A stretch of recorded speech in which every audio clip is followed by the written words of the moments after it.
like I say, I've used DISC an awful lot. I've probably used it more than any other model when I've been doing work with organizations. And I think that's because it is so accessible and so easy to get started with, but then you can move it into other areas and get to a different level of depth with it. So it's a language that talks about human behavior, and specifically observable human behavior. And that's one of the reasons that I particularly like it and use it so much, because when we're working with people, MBTI is great, Belbin's great, but unless we get people to fill out that kind of psychometric test, we don't have that insight. What we have is the behaviors that people display, how they communicate, how they act, how they do anything. And so that gives us something that we can base our assumptions and our operating knowledge on. So it's a language of how we do what we do. There's no good or bad in the DISC model. There's no section that's better than any other, no right or wrong. It's purely an insight into how we go about doing things. So I like it a lot. I use it a lot. I've got 3 caveats that I'd like to make at this point before I get into the model. And the first is that it's not about labeling. So it's not about dumbing down human behavior and saying, all right, well, I'm red, you're yellow, she's green, and having that as an easy label to attach to somebody. It's about how we go about things and understanding that. And the reality is, and this is caveat number 2, we are all a mix. So, you know, we're all that kind of rainbow nation. We're all a blend of the different colors. But we will tend to have a default and a way of understand, or a preference as to how, in the absence of other constraints, that we like to behave and we like to operate. And the final caveat is that it's an insight, it's not a diagnosis. So you could do the kind of blind test and get a kind of detailed descriptor and print out of your DISC profile and what that tells you and all the rest of it. But actually what's more useful than that is you having an understanding and a handle on the model, so you can apply it to yourself and think about yourself and what you prefer and how you like to do things and what the implications are for you. But then also you can use it to look at how you work with other people and find that sweet spot between what you prefer and what they prefer and how you can work together effectively. And that's why the team have been saying in some of the messages we've been sending out that this isn't about treating other people how you like to be treated. It's about treating other people how they like to be treated. So that's what we're going to get into. So DISC itself, the acronym is Dominance, Influence, Steadiness, and Compliance. And its human behavior is grouped. It's not dumbing it down, but it's grouping it into those 4 quadrants in order to get a way in to talk about human behavior. And then we can kind of explode it and get into the detail. The colors don't mean anything in and of themselves. It just gives us another shorthand to get into the model. And that shorthand is the strength and the weakness of the model. It's the strength because it means we can understand it very easily and get into it quite easily. It's the weakness because we can get lazy with it and start to use it as a label rather than just as a bit of an insight. And that will make a bit more sense as we get into the material. So it shows human behavior. And as I said, it shows observable human behavior. And that's what the model is based on. So it doesn't give an insight into intelligence. It doesn't show us what motivates or drives you. It gives you an indicator and helps you understand some of those things, but it doesn't show that. It doesn't tell that. It doesn't indicate anyone's education level or training or their skills or their expertise or experience. It's not about any of those things. And it's not in the MBTI is a psychometric test. So that's about your values, your beliefs, you know, you're intrinsically who you are. That's not what this shows. Having said that, obviously our personality, our belief system, our values, they influence how we behave. They're part of that mix, but the model itself doesn't give us a definition of that. It purely gives us an insight into behavior preferences. And we can understand how we prefer to behave, particularly in certain circumstances, and how others prefer to behave. Then we can work out how to work together effectively. And that's the key to this. It's about understanding ourselves and understanding others, not so that we can get our own way or manipulate or you know, kind of win out in negotiations. It's about how we can work effectively with other people, which is why it's used a lot in teamwork as well as individual insights. And we'll say about that, we'll get into it. What I would like to do to get us into the model is to have a bit of fun with it first, and then I'll get into it in a bit more detail. So I'm going to run an exercise with you guys called First Impressions. And what I'm going to do is work on the kind of caricatures. So I'm going to work on the far extremes of each of these quadrants. And don't worry, I'll break them down in more detail after this. But the far extreme of each quadrant, and tell you if someone had a really high level of red in their disk profile, or really high green, or really high blue, what would that look like? What would that first impression be? And what I'd like you to do is tell me who that brings to mind for you in terms of people in the public realm. So politicians, sports stars, celebrities, people in the public realm. So if someone's really high red, really high D in their profile, this would be the first impression. So they'd be direct, they'd be strong-willed, they'd be opinionated, they'd be quite forceful, they'd be a risk taker, they'd be very self-confident, really focused on getting things done and achieving goals. So that kind of operating style, who does that bring to mind for you when we think about people in the public realm? So as I say, politicians, sports stars, celebrities. What's really interesting is that I don't know how many times I've done this exercise now, it must be hundreds. And certainly for the last few years, Donald Trump came up first, second, third, fourth, fifth, and dominated it. And then we got a few other names. And he started to go down a little bit now, but yeah, Boris Johnson comes up quite a lot. There we go, Trump's coming up again. Maybe it's because we're starting to think about 2024. We're starting to get nervous. So yeah, that kind of strong, often it's quite opinionated. Yeah, Simon Cowell's a good one. Elon, oh yeah, very much so, given recent events. Yeah, they tend to be quite polarizing in terms of they often have quite strong views and quite stringent views and very focused and very driven. It's like my way or the highway, agree with me or don't care either way. And so they do tend to be quite polarizing people, which is, yeah, I mean, we've got a lot of politicians there, which is no surprise. And it quite often is that's the case, that we get people in that kind of realm. Great stuff, you've nailed that one. So let's look at the next. So second quadrant is high I, high influencing. So someone appears sociable, outgoing, lively, charming, chatty, sociable, optimistic. This is the easiest quadrant when we do this exercise, because this is every stand-up comedian and talk show host that you can think of. I'll take a sip and give you a chance. There is a bit of a delay on Mentimeter. That's why it's taking a moment for it to come through.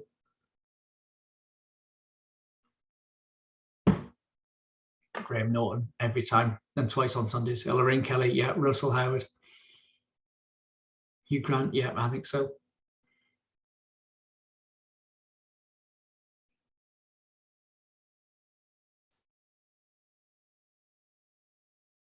Give you a second in case any more flow through. Yeah, you've got it. You get an idea about it. Like I say, we are talking about caricatures. We're talking about the extremes of each of these quadrants, and then we'll get into the detail of the model and what kind of depths it can show us when we get into some of the more detailed parts of it. Yeah, great stuff. You've got it. Okay, so that's the first two. Next two, they get harder. So the first two tend to be, I'd say it's all tendencies. It's not an exacting science, but they tend to be more outgoing, more extrovert. The second two quadrants tend to be and lend themselves to more introverted operating styles. So someone who's high green would tend to be quite gentle, quite steady, quite supportive, a good team player, really good listener. The journey is as important as the destination. You know, we leave no one behind. It's make sure that everyone's on board with the process as we all go forward as one. So it's about the whole team being unified and working together. And you know, we go at the pace of the slowest team member so that everyone stays together. That kind of operating style. Quite often it's quite intuitive.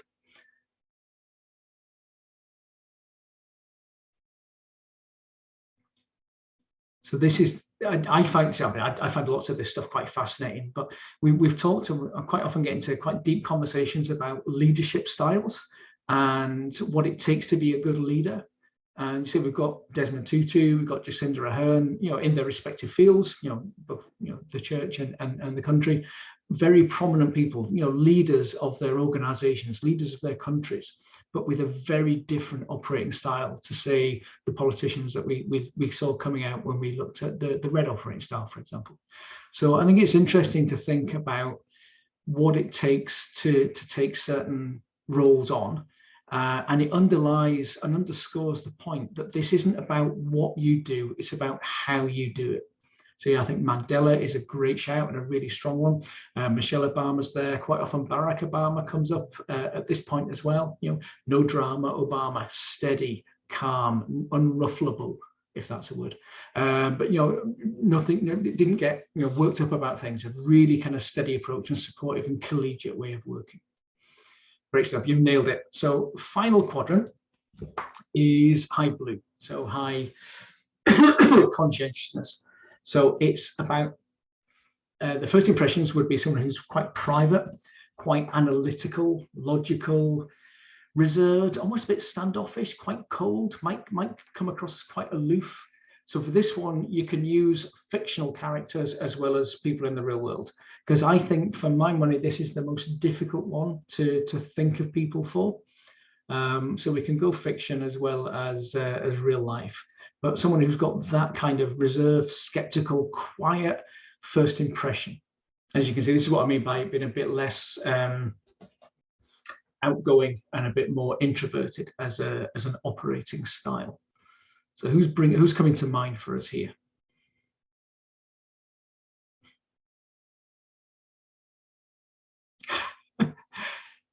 I do a lot of work with students, and as such, my cultural references, I realize very quickly how dated they are.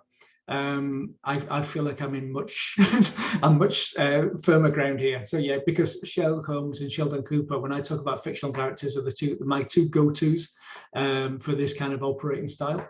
Spock is also there, but I'm stretching that one a little bit for you guys, I'm sure. So yeah, so we're getting it. So like I say, we're looking at the extremes, we're looking at the kind of the outliers for each of the quadrants, but it gives us that insight, and it gives us that way of starting to understand what the model gives us an insight into. So let me get into this in a bit more detail then. So that's just a bit of fun to get us into the model itself and get us started. When we start to look at this in more detail, these are the qualities that are kind of grouped in each of the quadrants. So as I say, we are a mix of all of these, and we will all sit in different points in each of the quadrants, and they're a grouping of behaviors, and it's kind of a spectrum that runs all the way around. So high red, high D, your operating style will be that you lend yourself towards being quite adventurous, quite competitive, focused on the goal, wanting to achieve results, quite innovative, very decisive, making decisions quite quickly, not always the right decisions, but the quick ones, and driving things on, making things happen, action-oriented, goal-oriented, focused, driving things forward. For high I, high influencing, then the qualities are around optimism, working with others, quite often very creative, very enthusiastic, seeing creative ways forward and opportunities to make things happen, working with others, enthusing the team, getting the best out of other people, and supporting others to be engaged and to be part of a process. High green, high S, high steadiness. The qualities there are, as we looked at when we did that exercise about first impressions, steady, reliable, a good team player, really supportive of other people, creating that steady, stable environment so that you can get the best out of yourself and get the best out of others. So that steady, collegiate, stepwise approach to getting things done. And then that final quadrant, that kind of high C, high conscientiousness, excuse me, high blue, it's about getting it right. And not just getting it right, but getting it right in the right way, because there's a right way of doing things. So why wouldn't you do it in the right way? It just makes sense. So it's that precise, organized, structured way of working. So there's qualities in all of the operating styles, and there are downsides. And I'll get into that in a moment when we look at some of the other slides and the elements I want to share with you. Quite often, if you're at one extreme, the people whose profile is at the opposite side from you, it can be a frustrating working relationship. So if you're really high red, for example, and you're working with somebody who's really high green in their operating style, high red, quick decisions, this is what we need to do, let's just get on with it, let's make it happen, bum, bum, bum, quick action. High green, well, let's just slow down, let's take it steady, let's think about that. How's that going to impact on this person? What about that person in the team? What about the implication for our service users or for our customers or for our clients? Let's just play this out a bit more detail before we make a decision and go forward. And the two are kind of sort of pulling against each other. My experience of this is that when I work with people who are at the opposite end of my operating style, is that they make me better. So this is my profile. Keep moving my mouse and then I hit my key on my keyboard and it doesn't advance the slides. Go back to that. My experience is that by appreciating the value that other operating styles bring, it makes me better. So I'm really high red. So if I work with someone who's really high green, it slows me down. It makes me think more deeply. It makes me take cognizance of a number of other factors rather than just making quick decisions. And it makes how I work better. But it does mean the more I understand the model, the more I can see past the frustrations. And that's one of the points I want to make as we get into it. So what I'm going to ask you to do is, now, having said that we're all a mix and it's not about labels, I'd like to identify by this what you think your strongest color would be. Now, we will go into more detail, but if I had to get you to pick one and say which one of these quadrants is closest to how you prefer to operate, your kind of default setting, how you prefer to go about doing things, which is the one that is closest to how you prefer to operate? Oh, someone jumped in already because I clicked forward. That's great. So yeah, if you go for that and put in what you think is your strongest, your biggest color. We will look at the mix, we'll look at the blend and all the rest of it. But I just want to get a sense of the people with us today, what you think your strongest disc profile color would be.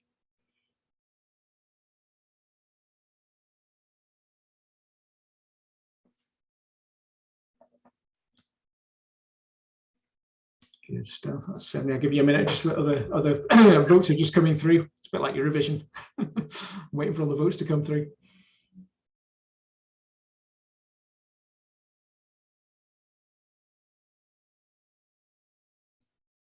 Okay, so no red so far. So I'm feeling slightly isolated, but that's fine.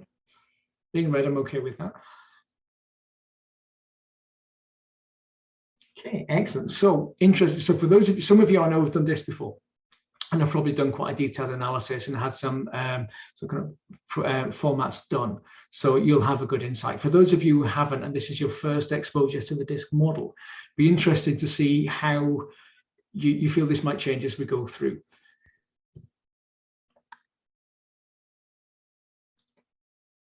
So if we were to do a really kind of detailed DISC profile, this is how it comes out. Right? So this is the point that I was making, that we are a mix, and if we've got a detailed DISC profile done, it's like bar chart of this nature, and it gives you the kind of relative height of each of the operating styles within your personal profile. And as I said, there's no good or bad. Most people have got two colors that are above that midline, and a lot of people have got two colors that are quite high together. What that means is that for you to switch your operating style between one and the other of two high ones, you can move between those styles very easily and very comfortably. But for you to move between styles that's very high and very low, it's a bigger gap. There's more distance to travel. And the bigger the gap, the more challenging and the more difficult you'll find it to move and operate in that way. Doesn't mean we can't do it. We can all operate in every one of these operating styles, but the bigger the gap between your preferred style and your kind of least preferred style, the harder it is to operate in that way. Now, this is actually my profile. So for me, my most difficult operating style is blue. To work in that, I'm excuse me, I'm high red, and to operate in that detailed, focused way is my biggest challenge. Knowing that about myself, it means I can stack the deck in my favor. So if I've got some detailed, focused work to do, I know how to set up my environment, for example, in order to do that. So I'll tend to work at my desk. I'll have a couple of lights on. I'll have all the other lights off. So I'm in a little bubble of light, which helps me concentrate. I'll do it first thing in the morning because that's when I can operate most effectively and I'm most switched on, after I've had coffee, obviously. But I will look at what I need to do to help me work in that way. But by understanding my profile, that helps me work out when I need to sort of pull different things in to work in different ways. And so for each of us, if we can understand what our lowest operating style is, then we can think about what mitigating factors we can bring in for ourselves to help us work in that way. Just as an aside, there's only about 5% of excuse me, of the population have got what we call a pure profile, of a pure style, which is just one color above the midline.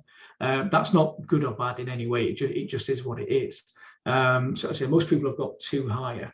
When we're doing a detailed analysis, we measure from that midline, and we measure from the midline up and the midline down. And that's what gives you your unique disc profile. And that's what gives it its real level of complexity when we really get into the depth of the model, and it helps to understand at a more detailed level, a granular level, what your preferred style is and how you like to go about things. What I want to do now is just take us through each of the operating styles in that little bit more detail, so that we can consider what it actually means, what it tells us, and what's useful from it.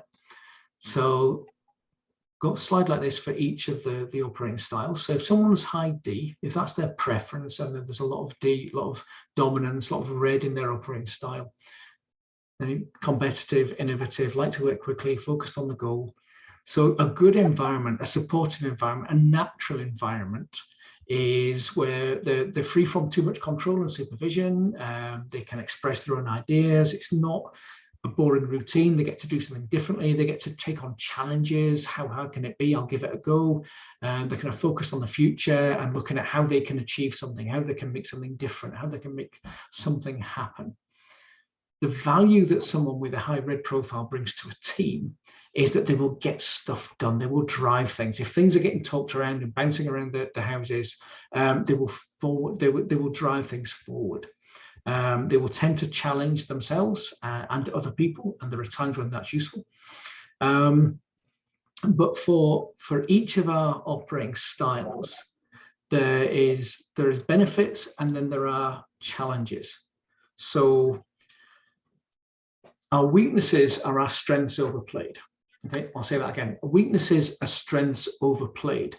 So if the strength of a high red style is focused on the goal, making decisions quickly, driving forward in the right environment and with the right team, that's immensely valuable. That's useful. That's just what's needed.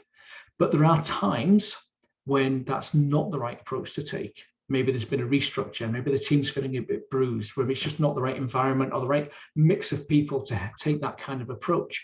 Maybe there's a lot of people with a really kind of high green operating style, and they see that direct approach as confrontational rather than just creative. And so the stress tendency is when we're in the wrong environment, or when we ourselves are stressed, we will tend to come across as maybe a bit opinionated or argumentative or demanding rather than focused and driven and helpful. And the limitations can be that if you're really high red, you can perhaps set standards too high. You'll expect a lot from yourself, but you'll expect the same amount from others as well. And sometimes that's not fair, because you can be demanding with yourself, but it doesn't mean you can be as demanding with other people. And that direct approach and way of working can be seen as being undiplomatic at times, and can be a bit too confrontational. And as I say, I'm high red, so I quite like direct, blunt conversations. I've never seen it done on a regional basis. I'm from Yorkshire. It'd be interesting to see if there's a kind of preponderance of high red from that particular county. But I quite like confrontation in that sense. I find it quite energizing. I find it quite creative. Other people don't find that. And what runs through all of this as a model and its value is, yes, it helps us to understand ourselves more. And yes, it helps us to understand other people more. But what's absolutely critical is a decent level of emotional intelligence. So for example, I know my strengths. I also, as part of the value of using the model, understand to a great degree my weaknesses and my challenges when I'm part of a team. So I can understand where I need to moderate how I go about things and when I need to rein that in, and when there's times when I can just let my red run free and operate in the way that I prefer to operate. But that requires emotional intelligence, and it requires individual regulation. That doesn't always come easy to everyone that we work with. It doesn't always come easy to the teams that we manage. But again, having a model like this gives us an insight to understand what that is. And that can be a way to introduce the emotional intelligence element to it and help people to try and develop a little bit more of their emotional intelligence. So moving through the quadrant then. So some of the other elements. So high influencing. Again, qualities are enthusiastic, always glass half full. In fact, there's usually about 3 or 4 glasses and we don't know which one to choose. Quite inspiring, quite optimistic, quite good at being creative and finding new solutions, loves working with other people. So an ideal environment for someone who's got a really high influencing element in their operating style is working with other people. Is having the opportunity to do things that are a bit different and a bit innovative and a bit changing, and not doing routine all the time. That's going to send them to sleep. They're going to be looking for something that engages them and gives them a chance to work well with others. And the value to a team is huge. I mean, we've all worked. These are the people who you walk into a team meeting and you just smile, like, oh, Mo's here today, we're going to have fun today. It's going to be a good session. They just bring a smile to your face when you see them. Then you know that they're going to lift the group. And that's particularly valuable when things are a bit pressured or things are a bit challenging. And you just know that these people are going to bring a smile to your face and lift the team and help you look on the positive side rather than just looking at the negatives. The strengths overplayed for high influencing and high yellow is, because they're focused on the big picture and the exciting stuff, there can be a lack of attention to detail. And that can lead to situational listening at times. And I'm sure we've all worked with people who we can recognize as this is probably their style and they've got some great strengths, but I wish they'd pay attention a bit more when I ask them to do something, because they always come back 5 times to ask me what it was they're supposed to be doing. So it's that kind of potentially a kind of lack of attention to detail. And again, stress tendency in the wrong environment, or when they've been overstressed, then they can be a bit too optimistic, and that can kind of, I think of Jedward, it's a bit too high energy and just not the right amount, just not the right energy for this situation, and a bit too chatty and just calm it down a bit. Just let's just cool your heels a little bit and let's think about this a bit more rationally. So that can be where that kind of stress tendency comes in and where that element gets overplayed. So for high, excuse me, I knew the voice was going to go at some point. So for high S, high steadiness. Again, steady, patient, collegiate, ensuring that the team is okay, thinking deeply about things. A strong and a kind of supportive environment with someone who's got a lot of green in their profile would be where it's stable and predictable. Where, yeah, change can happen, but it happens gradually and we stay comfortable with it and it's okay. Where not conflict, maybe disagreement, discussion's fine, but not that kind of clashing of head and conflict way of working. And I know, reflecting on this and thinking about mergers and big kind of reorganizations that I've been through, and people that I've worked with who, reflecting on their operating style, I can see that one of the big challenges they had was that it was a big change, and that change was unsettling. And for their way of working, this is why it proved particularly difficult and challenging for them. But the value for someone with a really high green and high S in their profile is that they're really dependable, really loyal. If they tell you they're going to do something, you can take it to the bank. Tend to be quite sympathetic, quite empathetic, quite insightful. If someone's got a really high green as their operating style, it's an indication that if something's not quite right with the team that you're working in, they're likely to be one of the first people to spot that and think, something just doesn't feel right here with a certain member of the team or something that's happening. So it tends to be really focused on supporting and valuing others. Limitations can be that if that's your style of operating and you like it steady and stable, then you can perhaps avoid controversy and avoid conflict. Sometimes that's necessary. Sometimes people need to get called out, but if you're trying to avoid that and not get into that difficult, messy way of operating, then that can be a limitation because things can rumble on perhaps beyond when they need to. It can be quite, I think undemonstrative is one way of putting it. I've worked with some really great people who've been really high green, and stubborn's in there. It's not my words, but I would agree with it. And it got, again, it's strengths and weaknesses are strengths overplayed. So if someone's really high green as their operating style, they will think really deeply about something when they make a decision. So people like me with a high red will make a decision really quickly. And if something changes, I will change my opinion very quickly. That's fine because things have changed, my opinion changes. That's easy. But if someone's really high green in their operating style, they invest quite a bit of themselves in a decision. They think about things really deeply. And so to change your mind, to change your position isn't just, yep, things have changed, I'll change my opinion. It's a process. They need to dig in a little bit to make that. They've invested themselves in the decision or in the position that they've taken. So they need to reinvest in that change. And so it's slower to make a change and more difficult for them on a personal level and more difficult for them on a kind of practical operational level to make changes and to pivot between situations. It's more of a process than a quick and easy decision. The final element I just want to cover in a bit more detail is high C, high conscientiousness. So analytical, getting it right and doing it in the right way, high standards, working to a high level of detail, a high level of expertise, that kind of way of operating, that way of working. So a good supportive environment or an environment in which someone with this operating style would thrive is where it's maybe quite technical, quite a high level of expertise is needed, where critical thinking is highly valued, where it's working with a small group and not necessarily on a big kind of stage. It's the opposite of our colleagues who are high S, high I and high influencing and that kind of high yellow. It's small groups, it's steady, it's stable, it's focused, it's detailed. And the value that this brings to a team is standards, it's quality. It's ensuring that we're doing the right things. I love that phrase, the anchor of reality. So I will get carried away and make stupid decisions, as my wife will quite happily tell you.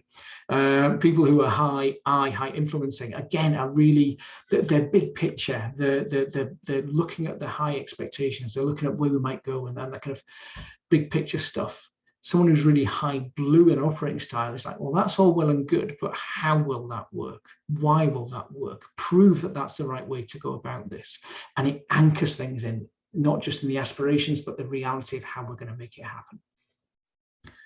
Flip side of that is that if your decision is, it's not for debate, this is the right way of doing it, this is the right decision.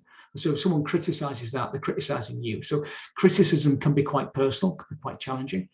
If your operating style is really high blue, then you can get bogged down in details. If all details matter, how do we differentiate? And how do we pick one detail from another? And that can make it quite challenging to make decisions. We can get caught in that analysis paralysis wheel and find it difficult to make decisions. And when we're in the wrong situation, we can be overly critical and be really picky, almost impossible to please. Because if everything has to be perfect and one bit isn't right, then everything's wrong. And it can be really difficult to operate with someone who's kind of stuck in that space.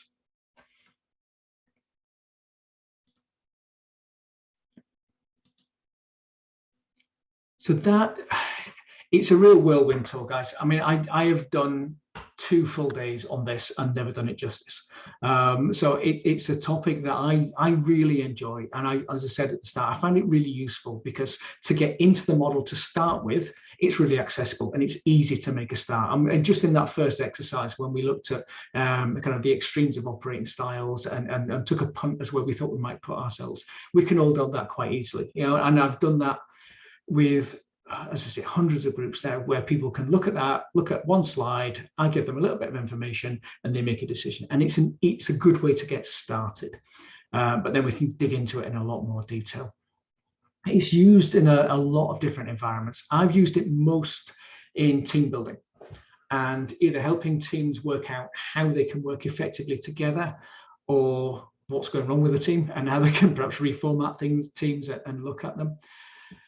It's quite often people think, well, if that's the way, so let me share, I've got another slide of other stuff I was going to share with you just because I thought it might be useful.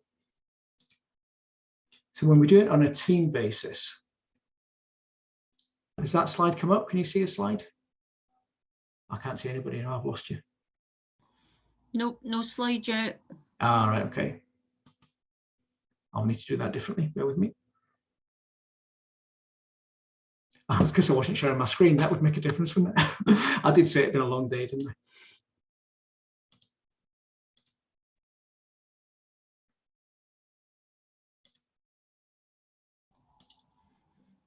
That's it. Hey, good stuff. Okay, so yeah, if we do it on a team basis, what we can do is get people to identify their strongest color and their second strongest color. And then we can build that into effectively a team bar chart rather than an individual bar chart. And then we can use that to say, well, this is the composition of our preferred style of working. What does that tell us about our team? Does that show us any particular strengths that we can really play to as a team and build on and use? Does it show us any potential weaknesses, potential challenges? So in this example, there's not a lot of blue operating styles as a preference within that team, which means there might be a lack of attention to detail. There might be, not working at sufficient structure for the way the team operates. They might not work at the right level of detail for what needs to be achieved. That's great. If we can understand what that tells us about a team, then we can build in mitigating factors or supportive ways of working. So every time we know structure might be difficult for us. So as a team, let's really focus on that at the outset and put a good structure together for how we're going to work. Let's decide that as a team, we'll always have a golden minute in our meetings. So everyone gets a chance to talk and no one's kind of talked over and doesn't get the opportunity to contribute. There's 101 ways that we can cut that.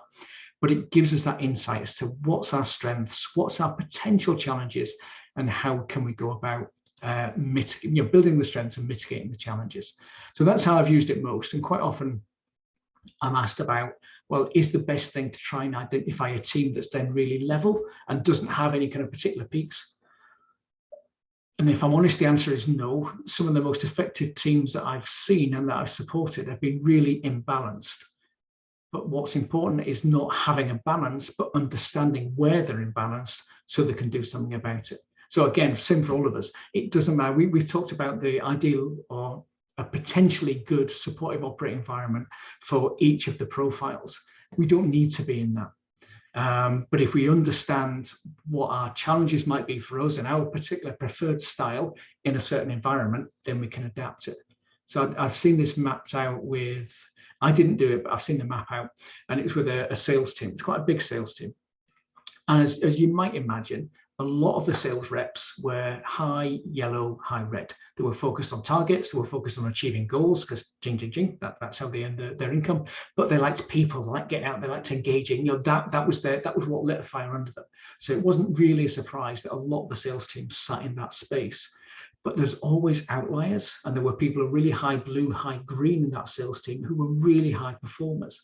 And that's because they'd obviously found a way to use their level of expertise and their ways of relating to people to become a trusted, supported voice in sales. So if we try and find a particular profile for a particular operating environment, I think we miss a trick. I think there's huge value in diversity.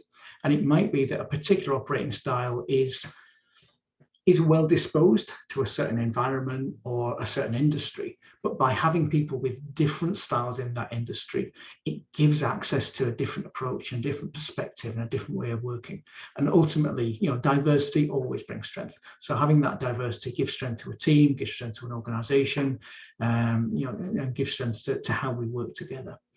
So I've talked on for a little bit longer than I intended, because like I say, I do an awful lot of DISC training, and I find it really, really quite valuable, and it adds a lot of value to organizations and to individuals. I will pause here. I've got a list of other questions I was going to run through and give you guys an insight, but I should stop and give you a chance. So I'll throw the floor over to you. If there's any kind of thoughts or reflections on that as first impressions for guys who've not seen the model before, or for anybody else, any questions or any challenges about the model, anything you want to ask?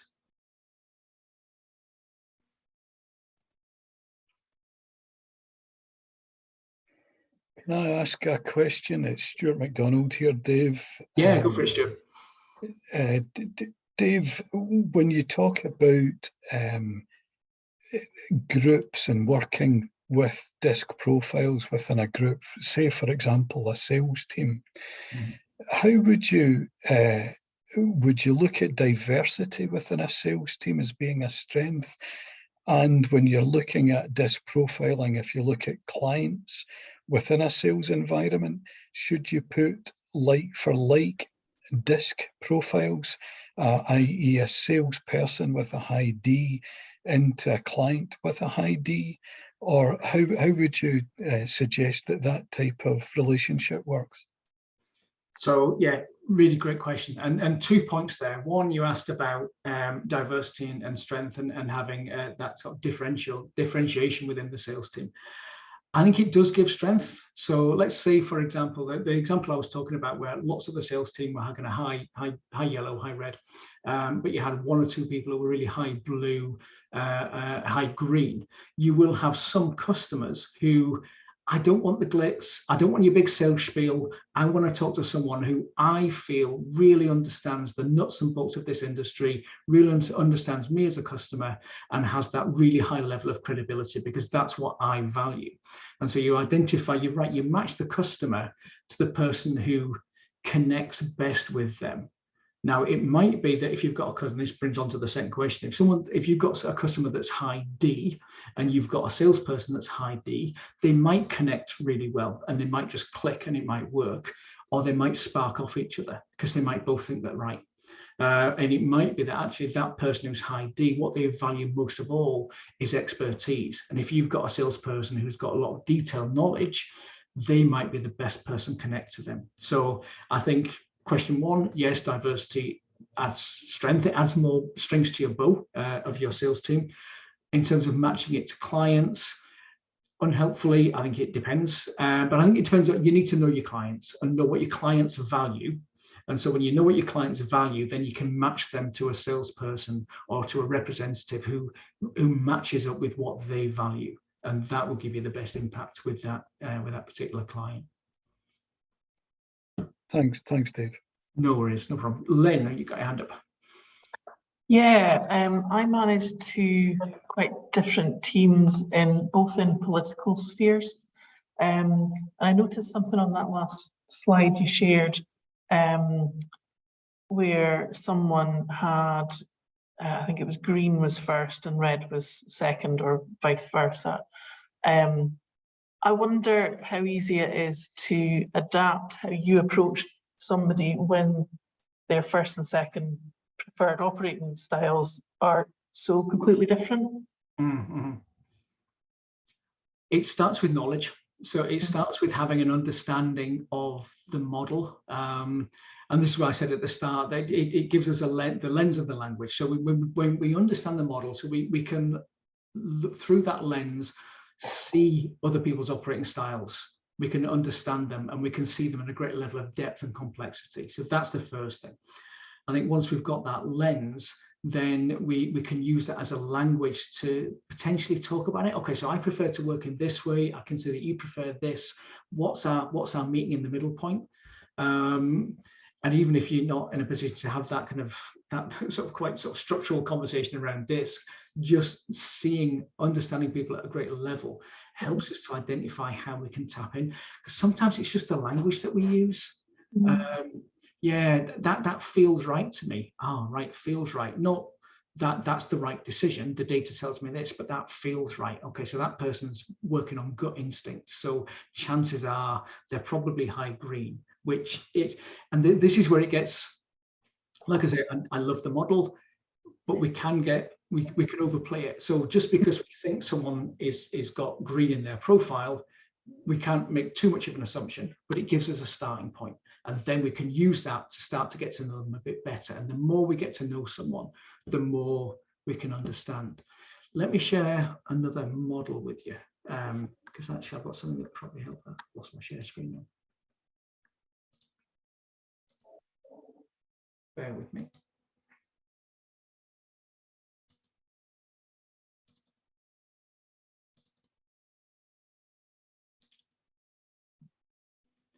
You got something that says behaviors on it? Mm-hmm. Yeah, I'm getting good at this now. So yeah, it tends to be, so we tend to have what we call a natural style.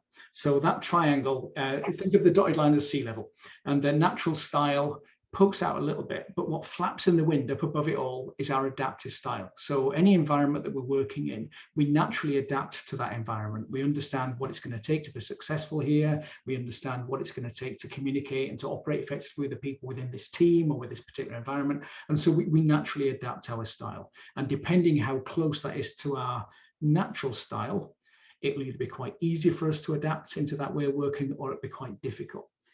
The more we get to know someone, the more we understand, and we can see a bit of their natural style, but the more we get to know them, the more that gives us a way in, and the deeper that understanding becomes, the more we understand about what really makes them tick and how they really would prefer to operate if we didn't have the constraints of the environment that we're in.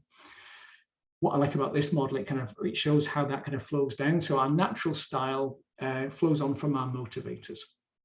And what motivates us is anchored to the seabed, to what we believe is right and true and how the world should be, because we're motivated by what we believe is right and true.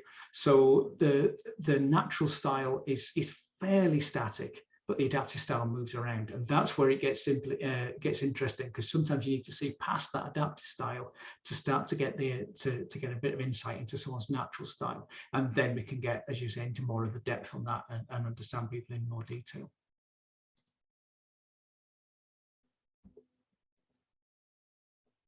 Good stuff. Oh, we're at 5 o'clock.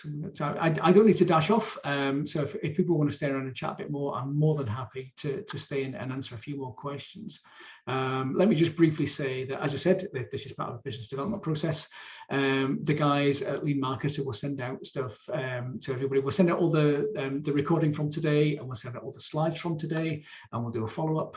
And if there's anything you want to get involved in, any further support that we can provide, just let me know. And you can come back to me and let me know if there's other stuff that's of value.